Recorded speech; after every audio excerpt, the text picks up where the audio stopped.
대학교 2학년 때 일입니다.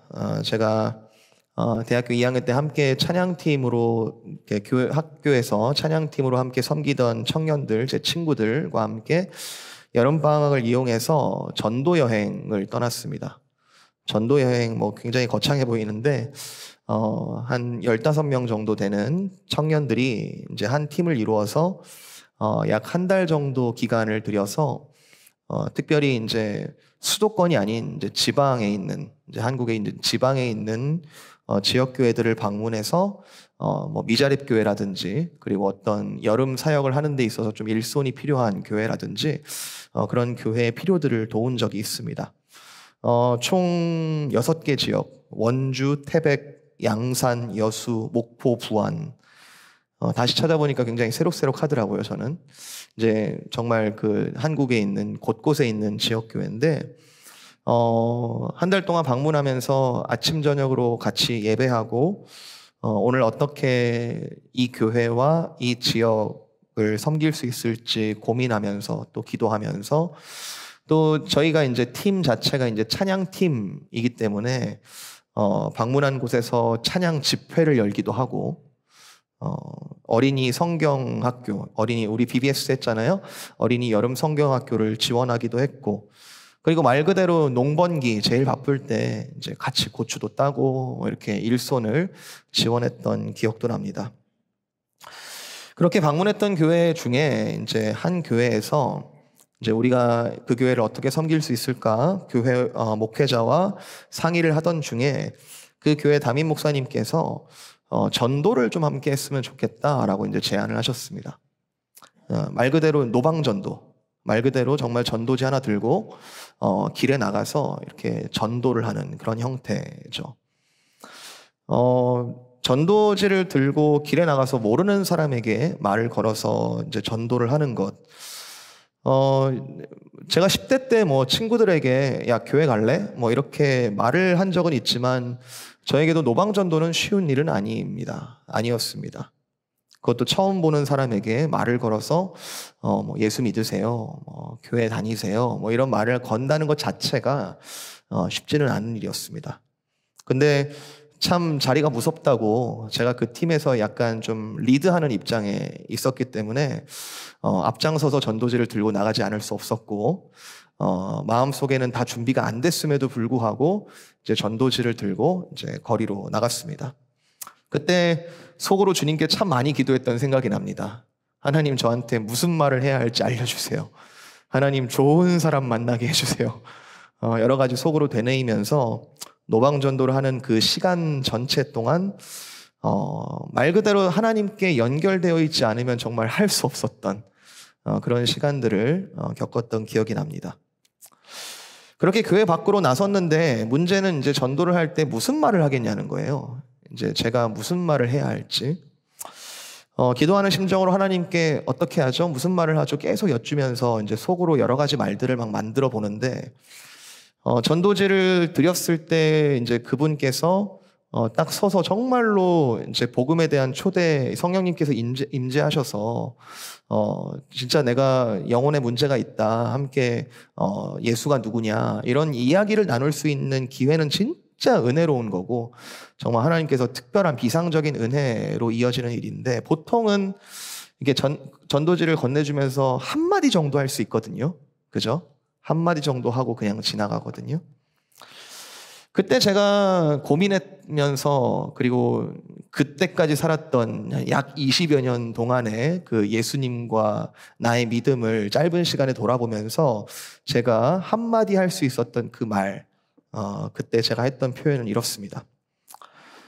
예수님 믿으면 정말 좋습니다. 여러분 동의하시죠? 예수님 믿으면 좋으시죠? 굉장히 여기서 흔들리시면 안 되는데. 네. 예수님 믿으면 좋습니다.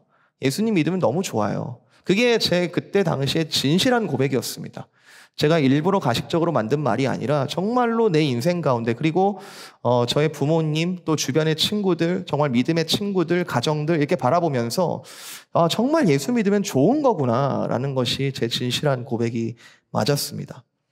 그런데 인생을 조금 더 살아가 보니까 그 말이 의심이 되는 순간들을 만납니다. 진짜 예수님 믿으니까 좋던가? 좋기만 하던가? 예수님을 믿는데도 피할 수 없는 고난의 순간들을 맞이하면서 오늘 15절에 나오는 표현인데요. 굉장히 당황한 적이 한두 번이 아니었습니다. 모든 것이 짠하게 바뀌지 않고 저는 분명히 제 진심을 담아서 예수님을 믿기만 하면 다 해결되는 것처럼 전했는데 실상은 그렇지 않은 현실들을 마주했을 때 요즘에 미디어에서 그 기독교에 대해서 굉장히 비꼬아서 하는 어떤 컨텐츠라든지 그런 표현들이 굉장히 잦아지고 있는 것을 느끼는데요. 대놓고 아주 기독교는 뭐 이권에 탐닉하는 종교다. 뭐 또 굉장히 기복신앙적이다. 이런 것을 뭐 대놓고 까발리고 그럴 때 굉장히 씁쓸하죠. 씁쓸한데 그럼 과연 저와 여러분이 믿는 예수님은 여러분에게 있어서 어떤 분이다라고 여러분은 변론하시고 여러분은 소개하실 수 있으시겠습니까?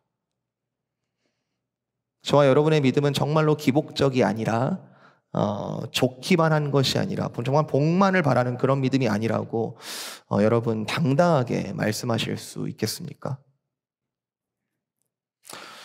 오늘 시편 88편을 읽었는데요. 여러분 읽으시면서 어떤 생각이 드셨는지 궁금합니다. 오늘 이 본문은 여러분이 혹시 예수님을 소개하려고 하는 여러분이 전도하려고 하는 그 대상자에게 과연 적합한 본문일까? 아니면 이런 시편은 잠시 좀 숨겨두어야 할 그런 시편일까? 시편 88편은 시편 중에서도 굉장히 독특한 시입니다. 시편이 총 150편의 시가 있는데 각각의 그런 주제들이 있는데 주제들을 이렇게 좀 분류하고 묶어보면은 이제 탄식시 또는 애통의 시, 슬픔의 시, 하나님께 간구하는 탄원의 시, 뭐 이렇게 분류할 수 있는 시들이 있습니다. 하나님께 부르짖는 거죠. 나의 상황에 대하여 하나님께 있는 그대로 부르짖는 거죠. 나의 어려움에 대하여 하나님께 토로하고 하나님 들어주십시오. 정말 절절한 기도의 내용이 들어가 있는 시죠.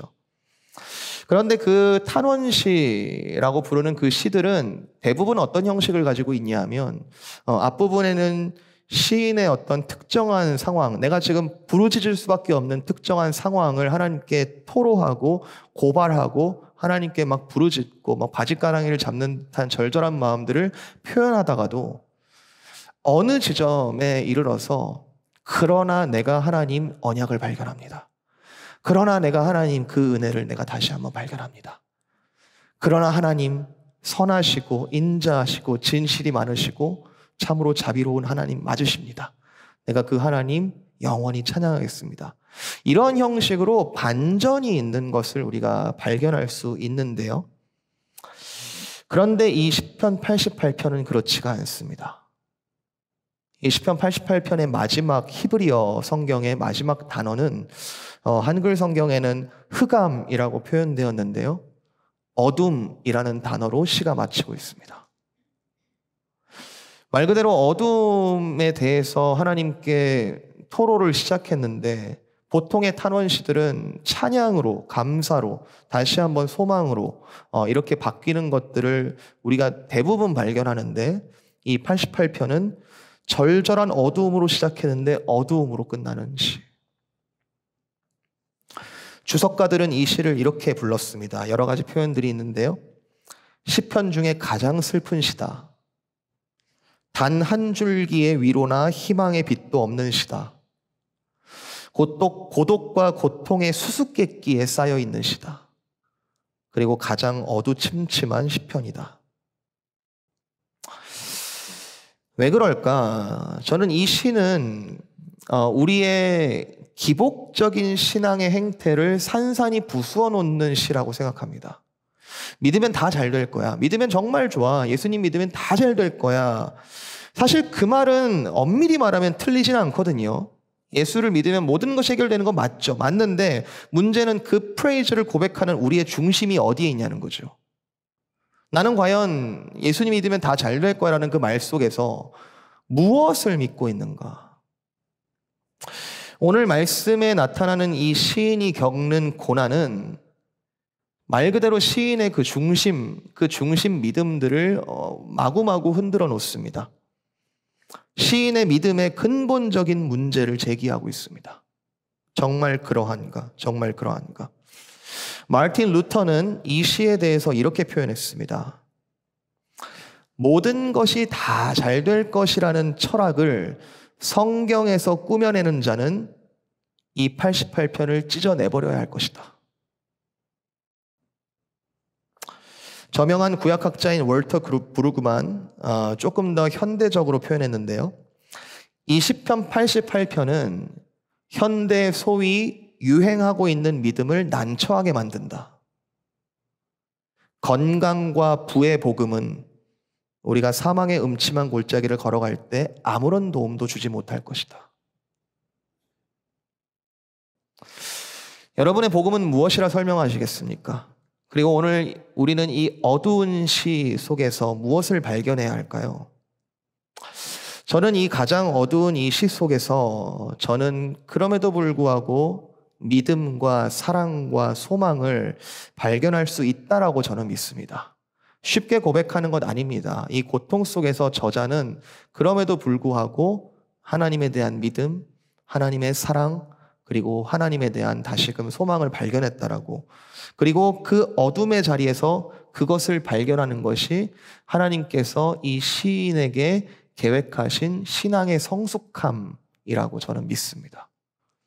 한번 살펴보도록 할게요. 믿음과 사랑과 소망. 자, 첫 번째 믿음인데요. 88편의 구조를 한번 따져보면 저희는 쭉 읽었지만 중간에 10절, 11절, 12절에 뭐뭐 하리이까? 뭐뭐 하리이까? 이런 이제 질문의 형태로 나오는 10절, 11절, 12절을 중심으로 해서 앞부분과 중간 부분, 뒷부분이 나누어집니다. 1절부터 9절까지의 내용이 있고요. 그리고 13절부터 끝까지의 내용이 이제 앞뒤로 이렇게 배치가 되어 있는데 여러분 면밀하게 한번 읽어보시면 이 앞부분과 뒷부분이 내용적으로 굉장히 유사한 내용을 노래하고 있습니다. 표현들이 굉장히 절절한데요. 그냥 빠르게 읽어서는 그 시인의 마음이 사무치지 않죠. 1절, 2절에 보시면 내가 주야로 주 앞에서 부르짖었다. 말 그대로 day and night, 정말 내가 낮이나 밤이나 주 앞에 부르짖을 수밖에 없었다. 13절, 여호와여 오직 내가 주께 부르짖었사오니 아침에 나의 기도가 주 앞에 이르리이다. 아마 밤을 샜나 봅니다. 정말 낮이나 밤이나 주 앞에 절절하게 기도할 수밖에 없는 그 처지. 밤이 새고 새벽이 지나고 아침이 되었는데 이 시인은 계속해서 기도하고 있는 중입니다. 14절, 여호와여 어찌하여 나의 영혼을 버리시고 어찌하여 주의 얼굴을 나에게서 숨기십니까? 나의 영혼은 하나님 앞에서 버림받은 것 같고 더 이상 주의 얼굴이 잘 보이지 않습니다. 3절 보니까 무릇 나의 영혼에는 재난이 가득합니다. 나의 영혼에는 도무지 소망을 찾을 수가 없고 재난이 가득합니다. 나의 생명은 스올이 뭐죠? 죽음의 나라, 어둠, 지옥 같은 것들을 뜻하는 단어인데요. 지금 나의 생명은 이 스올 바로 앞에까지 왔습니다. 도무지 사실은 내가 주의 얼굴 빛 앞에 섰어야 했는데 지금 내 처지는 스올 앞에 서 있습니다. 우리가 표제를 읽을 때 마할랏 르안노세 맞춘 노래, 이제 뭐 형식을 뜻하는 것이기도 하겠지만 이 마할랏 르안노세 맞춘 노래라는 뜻은 여러분 각주를 보시면은 병의 노래, 디지스, 정말 몸이 아픈 그 병의 노래, 병자의 기도, 정말 죽음 앞에서 사선에 서 있는 그런 처지에서의 노래라는 뜻이 있습니다. 3절 이하 쭉 읽어보시면 이런 경험 있으시죠? 정말 무덤에 내려가는 자같이 인정되고 죽은 자 중에 던져진 바 되었고 나를 깊은 웅덩이와 그 수렁 속에서 헤어나지 못했던 그 순간들, 제가 전에도 그런 말씀이 드린 적이 있지만 어떤 한 개인의 고통, 한 개인의 고난이라는 것은 비교할 수가 없는 것입니다. 한 개인의 고통이 너 나보다 안 힘들잖아. 너 나보다 100배 힘드네. 뭐 이렇게 표현할 수 있는 것이 아니죠. 그 사람에게 고통이면 고통입니다. 제가 살아온 이 나이까지 경험에 비출 때 저보다 오래 사신 40대, 50대, 60대, 70대, 80대, 90대 그 분들의 고통과 고난의 시간을 제가 가히 가늠할 수가 없죠. 어쩔 때는 제가 다 겪지 못했지만 어르신들의 그런 고통의 이야기들을 제가 함께 들을 때, 목사로서 함께 그 고통의 현장을 마주할 때 제가 정말 말씀에 의지하여 같이 마음 아파하며 말씀으로 격려하고 위로하지만, 내가 그 나이가 되면, 내가 저 나이가 됐을 때 나도 그 고통을 피할 수 있을까? 제가 그 고통에 대하여 미리 겁이 나고 미리 두려운 적이 종종 있습니다. 그러나 여러분 또 젊을 때도 지나오셨잖아요. 30대 만에 정말 절절한 고통들이 있습니다. 20대는 어떻습니까? 20대 모든 것이 불확실하고 모든 것이 결정되지 않은 그 20대의 차가운 겨울과 같은 순간들이 분명히 있습니다. 10대는요, 오늘 청소년들이 수양회 갈 텐데 10대들은 그 고통과 고난이 없습니까? 이번 수양회 가운데 정말로 본인들이 갖고 있는, 우리 아이들이 갖고 있는 그 고난과 고통 속에서 하나님과 씨름하기를 정말 바라는데요. 정말 그때 그 10대 만에 정말 인생을 걸고 인생의 허무함과 앞으로의 방향과 그것에 대하여 고통스러운 부분이 분명히 있을 겁니다. 5살은 어떨까요? 5살에게도 고통과 고난이 있을까요? 없을 거라 말하는 부분이 여기서부터 이제 소비 꼰대가 이제 갈라지는 건데, 5살에게도 고통이 있다라고 생각합니다. 심리치료나 상담을 해보면 어떤 인생이 망가지는 작은 나사들이 그 일평생 괴롭히는 트라우마 그리고 상처들이 아주 어릴 때, 정말 기억도 나지 않은 아주 어릴 때 겪었던 그 고통과 고난의 순간과 연결되어 있는 것을 우리가 적지 않게 발견하죠. 따라서 이 시편 88편의 고백은 어느 누군가의 특정한 고백이라기보다는 우리 모두가 마주하는 현실입니다. 누구에게나 고통과 고난을 마주합니다. 누구도 이 기독교의 하나님, 삼위일체 하나님을 믿고 살아간다는 이 현실 속에서 이러한 어려운 상황을, 이러한 정말로 답도 없이 하나님께 토로할 수밖에 없는 이 어려운 상황을 아무도 한 번도 겪지 않는 사람은 없다는 보편적인 사실을 이 시편 88편이 보여주죠. 정도가 다를 수 있습니다. 양상이 다를 수 있습니다. 그러나 우리 모두 다 이 고통의 현실은 아주 보편적인 현실이죠. 교회는 여러 가지로 정의해 볼 수 있겠지만, 교회는 영적으로 죄인들, 구원이 정말로 필요한, 구원을 받지 않고는 살 수가 없는, 구원이 필요했던 사람들이 예수를 믿어 변화된 자들의 모임 아닙니까? 그게 교회 아닙니까? 교회 성도 공동체가 하나 된다라는 것의 가장 근본적인 근거는 그 고통의 현실 속에서 예수 그리스도께서 찾아오셔서 변화시켜 주신 이 생명이 완전히 변화된 새로운 현실이죠. 그것이 우리가 하나 될 수 있는 가장 밑바닥의 그라운드, 가장 밑바닥의 공동체성입니다. 만약에 교회 내에서 예수님 외에 서로 다른 것으로 비교하기 시작한다면 그것은 예수님 외에 다른 것을 우상으로 삼고 있다는 증거죠. 얼굴을 우리가 깨끗이 씻고 지금 번듯하게 차려입고 여기 앉아있지만 우리 중에 아무도 그 고통의 현실에서 스스로 자유로울 수 있는 사람은 아무도 없습니다. 우리는 모두 주님의 위로가 필요하고 주님께서 보내신 이들 사이에 서로 나누는 위로가 절실히 필요한 사람들입니다. 교회는 거룩한 채 쌓아 올리는 바벨탑이 아니고요.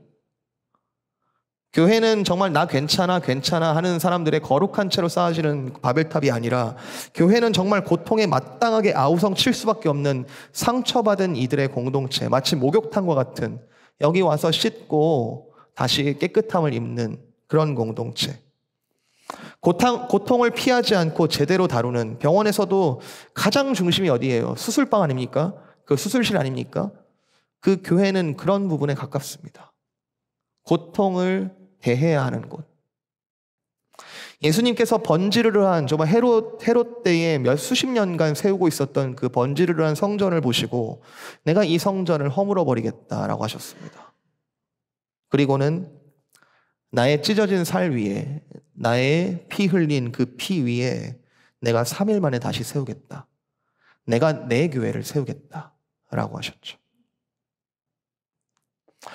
시인은 고통을 피하지 않고 직면합니다. 시인은 지금 고통에 confront, 마주하고 있습니다. 그리고 그 고통 속에서 하나님과 씨름을 합니다. 여러분, 사실 하나님과 씨름을 한다는 것은요, 대단한 믿음을 요구하는 행위입니다. 큰 고통을 만났을 때 여러분은 어떤 생각이 제일 먼저 드세요? 도대체 내가 뭘 잘못했지? 나에게 왜 이런 일이 생겼지? 그게 자연스러운 질문 맞아요. 내가 지금 뭘 잘못했길래 이랬을까? 내가 지금 왜 이런 일을 당했을까? 자연스러운 질문이 맞지만, 그러나 안타깝지만 결코 답을 찾을 수 없는, 결코 해결도 없는 씨름이죠. 왜 내가 뭘 잘못했지? 내가 뭘 잘못했지? 그런데 이 시인은 그 답답함과 억울함과 그 처량함과 그 분노를 가지고 그대로 하나님께 나아가서 하나님과 씨름을 합니다. 시인은 자기 자신의 감당하기 어려운 절박함을 막 쏟아내지만 자기 자신을 결코 자학하지는 않습니다.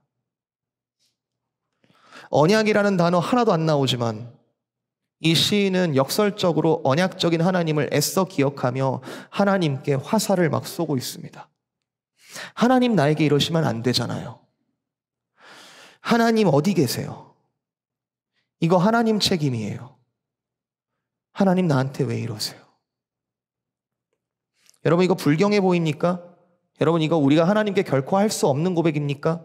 하나님께는 우리가 거룩하시고 자비하신 그 하나님 앞에 절대로 할 수 없는 표현들입니까? 여러분, 기억하세요. 우리의 이 해결할 수 없는 이 처지 때문에 예수님께서 모든 죄와 허물과 연약함을 지시러 이 땅에 오셨습니다. 너희 스스로를 쏘지 말고 나를 쏴라. 나에게 화살을 쏴라. 나를 찔러라. 너희 스스로 고통 속에서 스스로를 자학하지 말고 나에게 나와 쏟아내라고 자기 자신을 허락해 주셨습니다. 절망과 분노에 자기 가슴을 치지 말고 나를 치라고 하셨습니다. 그렇게 수고하고 무거운 짐 다 들고 더 이상 스스로 애쓰지 말고 나에게 나와 쏟아내라. 사실 이 행위를 우리는 믿음이라고 할 수 있겠죠. 여러분, 다시 한번 말씀드리지만 우리가 절망 속에서 그분과 씨름하는 것, 대단한 믿음을 요구합니다. 그것은 대단한 믿음의 증거입니다.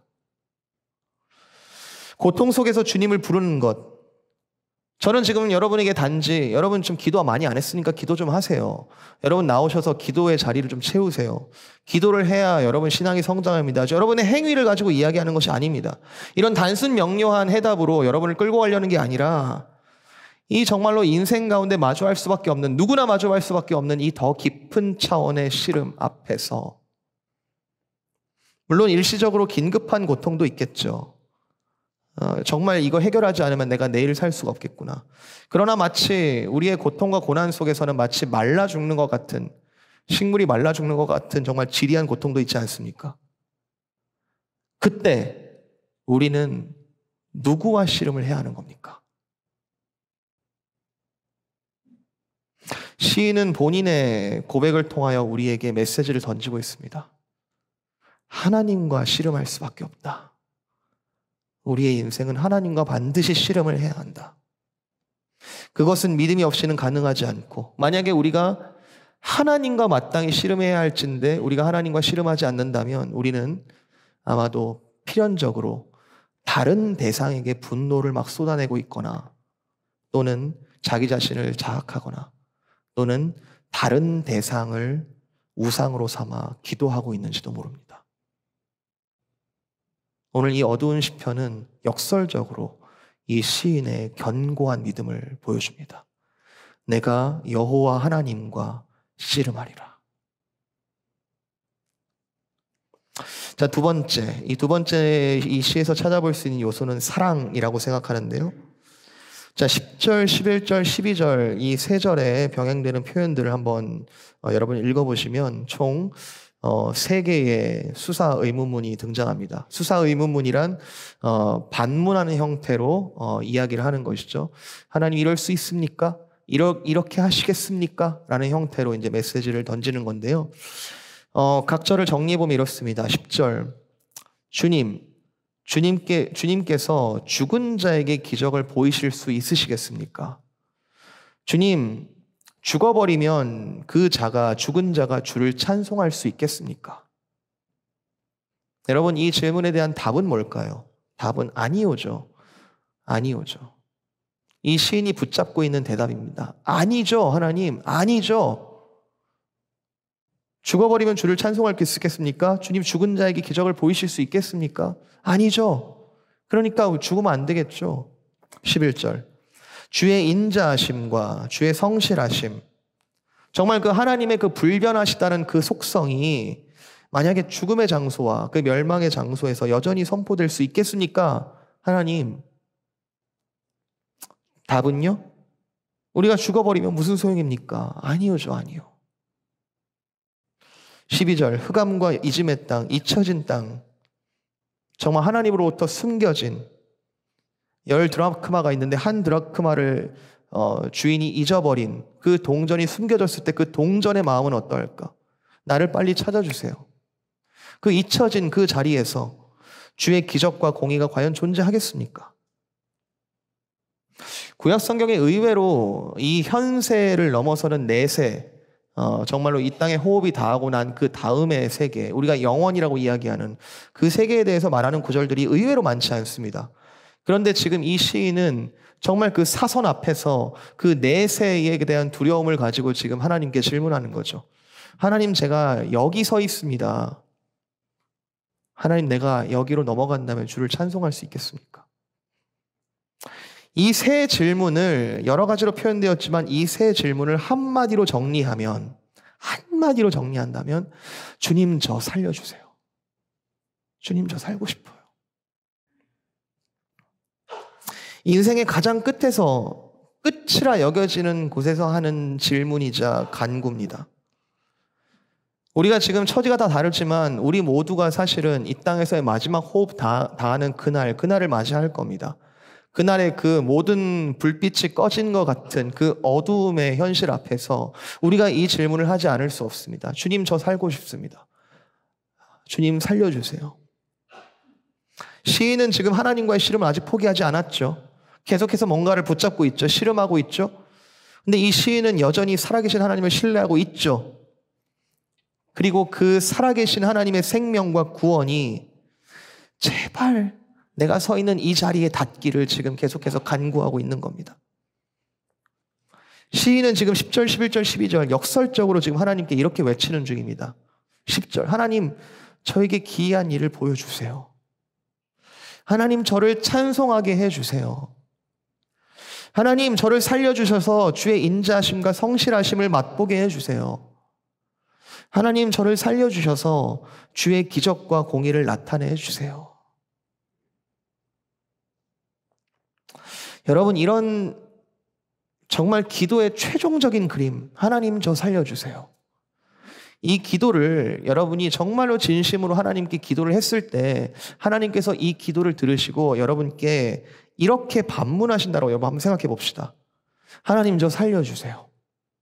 왜? 내가 너를 왜? 내가 뭐 때문에?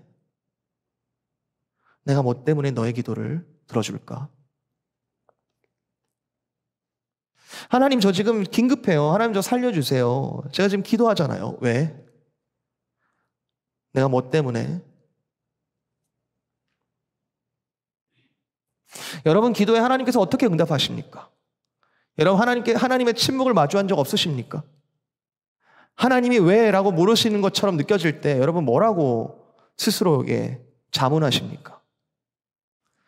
뭐 때문에 하나님이 내 기도를 들으시죠? 하나님 뭐 때문에 내 기도를 들어주셔야만 하는 거죠? 이것은 아무리 찾아도 나에게 근거가 없는 질문입니다. 내가 뭐가 이뻐서, 내가 뭐가 지금 하나님께 기도를 드릴 만한 사람으로 인정되어서 내가 기도를 드리고 있냐는 말입니다. 하나님께서 내 기도를 들어야 될 이유를 찾으신다면, 만약에 찾으실 수 있다면, 찾으신다면 그것은 나에게 있지 않습니다. 그것은 하나님의 사랑 때문에 내 기도를 들으시는 거죠. 내가 너를 택하였기 때문에 라고 말씀하지 않으셨습니까, 하나님? 살려주세요. 하나님 저 사랑하시잖아요. 하나님 저 사랑하시잖아요. 마치 어린아이가 부모에게 모든 것을 맡겨놓은 양, 아니 뭘 잘했다고? 어린아이가 부모님께 모든 것을 맡겨놓은 양, 당연히 부모는 나를 사랑해야 되지라고 생각하는 것처럼 떼를 쓰면서 부모에게 사랑을 요구하는 그런 외침. 시인이 이렇게 담대하게 이렇게 도발적으로 하나님께 외칠 수 있는 것은 하나님 저 사랑하시잖아요. 나 이거 포기 못해요. 하나님 저 사랑하시잖아요. 이 외침이 이 시인이 계속해서 믿음으로 하나님과 씨름할 수 있는 동력이 되고, 그리고 이 절박한 순간에조차 주님의 사랑을 신뢰할 수밖에 없는, 주님과의 깊은 눈물 가운데 서로 나누는 사랑의 교제가 되는 것이죠. 여러분 생각해보면 기도는 절대로 사랑하지 않으면 할 수 없는 행위입니다. 우리의 필요를 하나님께 아랜다고요? 그렇죠. 시작은 할 수 있을 겁니다. 그러나 이 기도가 오래되지 않고 우리가 끊어지는 이유는, 그리고 진정 주님을 사랑하지 않으면 그 기도는 결코 오래 갈 수가 없습니다. 왜냐하면 기도의 중심이 나에게 있거든요. 이 시인의 이 기도 굉장히 표현들이 거칠죠. 거친데 이 시인은 고통 중에서 하나님의 사랑에 의지하여 그것의 기도의 이유를 찾으며 하나님께 당당하게 담대하게 할 수 있는 모든 표현을 통틀어서 하나님께 매달리고 있습니다. 하나님, 저 살려주십시오. 세 번째 이 시에서 찾아볼 수 있는 요소는 드디어 소망입니다. 우리가 소망할 수 있을까? 이런 현실 속에서도 하나님을 소망할 수 있을까? 비록 아주 희미해 보이더라도 이 소망을 찾을 수 있다고 생각합니다. 우리 한번 1절 한번 읽어볼까요? 1절 시작. 내 구원의 하나님이여, 여호와 내 구원의 하나님이여. 시편에 많이 나오는 표현입니다. 구원의 하나님, 하나님은 구원이시다, 이런 표현 굉장히 많이 나오고, 나의 하나님, 나의 하나님, 이런 표현들 시편에 굉장히 많이 나옵니다. 근데 이 두 가지가 결합된 형태는 여기밖에 안 나옵니다. 여호와 나의 구원의 하나님이요. 여러분 다시 한번 해볼까요? 나의 구원의 하나님. 한 번 더요. 나의 구원의 하나님. 이 시는 얼핏 보면은 모든 믿음의 사람들을 마치 절망으로 인도하는 것 같아 보이지만, 이 시의 결말은 비록 아무것도 해결되지 않았고 아무것도 달라지지 않았고 아무것도 되지 않은 것처럼 보이지만, 마지막 단어가 어둠으로 끝나니까 너무 당황스럽지만, 그러나 시인은 이러한 현실 속에서 무엇을 붙잡고 있는가? 여호와 내 구원의 하나님이요. 그 하나님을 계속해서 소망하고 있습니다. 설교를 준비하면서 참 좋은 표현을 만났습니다. 오늘 설교 제목은 제가 지은 게 아니고 마르틴 루터의 표현입니다. 시편 88편은 영혼의 겨울 풍경 같다. 우리 영혼이 겨울을 만났을 때 그 겨울의 풍경들을 보여주는 시다. 겨울의 혹독한 그 추위, 그 시련, 눈폭풍, 정말 뼈가 으스러질 정도의 그 추위, 모든 만물이 일시적으로 죽은 것 같아 보이는 계절, 생명의 풍성함은 도무지 찾아볼 수 없는 그런 힘든 계절. 그런데 오히려 그리스도인들은 그 겨울 속에서 봄이 있는 사람들이죠. 겨울이 끝이 아닌 사람들이란 말입니다. 이 겨울로 끝나지 않는다는 것을 아는 사람들이란 말입니다. 우리는 십자가의 고난과 죽음을 경험하신 예수 그리스도 알고 있습니다.